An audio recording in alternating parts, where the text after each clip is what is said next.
Visceral abdominal pain, especially in upper abdominal cancers, is predominantly mediated through the sympathetic nervous system. Nearly 95% of the sympathetic supply to the celiac plexus is carried by the thoracic Splanchnic nerves. Targeting these nerves provides effective coverage for upper abdominal and cancer-related visceral pain.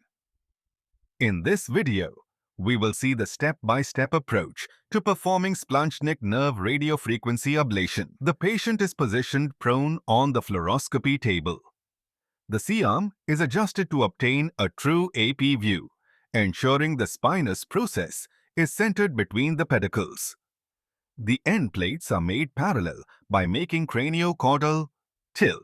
Identify the T11 and T12 vertebral levels. Mark 4 cm lateral to the midline on both sides at the T11 and T12 levels.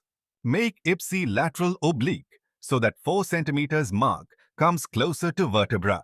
Introduce the RF cannula using the tunnel vision technique at the junction of the inferior aspect of the T12 vertebral body. Just lateral to the vertebral margin, after skin is infiltrated with local anesthesia. Insert next needle at T11 level. Switch to the lateral view. Advance the needle until the tip lies at the junction of the posterior 2/3 and anterior 1/3 of the vertebral body. Perform sensory stimulation. The patient should report paresthesia in the epigastric region, confirming proximity to the splanchnic nerve. Next, perform motor stimulation. Observe for contraction of intercostal muscle and abdominal muscles. If muscle contraction is present, advance the needle slightly anteriorly until motor response disappears.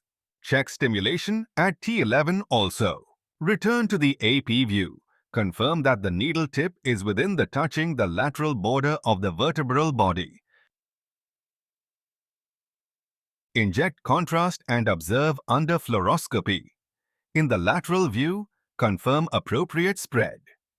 In the AP view, the contrast should be seen hugging the vertebral body without vascular or epidural spread. Give adequate local anesthesia at both level and start radiofrequency lesion at 80 degree for 60 to 90 seconds. Then we can turn the needle 180 degree and do another lesion to increase the success rate. Now start the same procedure on left side. Insert the cannula in tunnel vision at T12 vertebra and rib junction. Check depth in lateral view.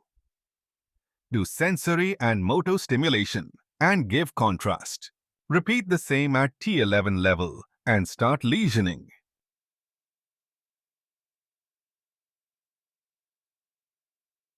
Always do lesioning in lateral view to make sure that we are not near foramen.